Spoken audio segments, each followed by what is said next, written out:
The next thing I would say is I would always make sure that you stay marketable. When I think back through some of those periods where it's like, man, you know what? It sure would be helpful to have XYZ right now.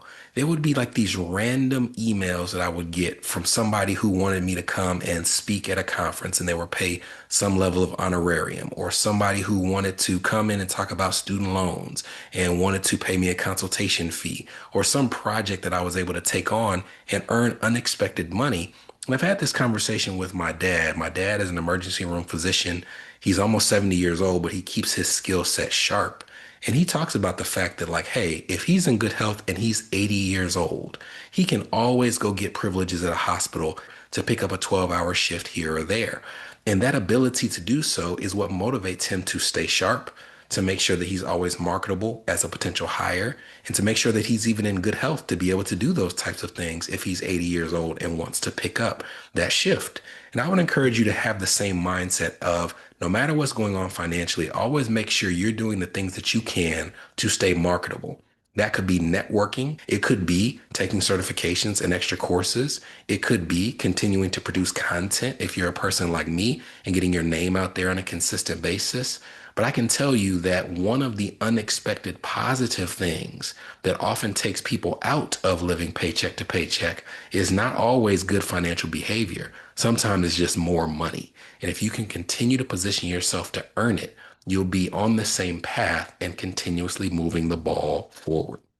The next thing I would encourage you to do is to prioritize a goal, something small but positive to give you the motivation to keep going. Again, this doesn't have to be the biggest thing in the world, but it could be we're living paycheck to paycheck, but there's $1,500 on this credit card that I think we can at least pay that off. And man, that would make me feel so much better than I do now if we can identify something that I can point to and say, even during this period of time, through self-discipline and savings, we were able to accomplish this goal. And then lastly, stop paying attention to other people. I firmly believe we've had all of this content on layoffs and severance, and I firmly believe that we are in the middle or at the beginning of a significant white collar recession. It could be a blue collar recession as well, but just in transparency, I work with mostly white collar people. But I feel like we are at the start of some serious pain when it comes to the white collar job market. And I can't tell you how many conversations I'm having with people where there's not just frustration that they're losing a job.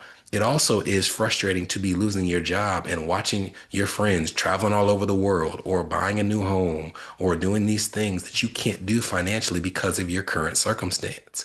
And comparison is always the thief of joy.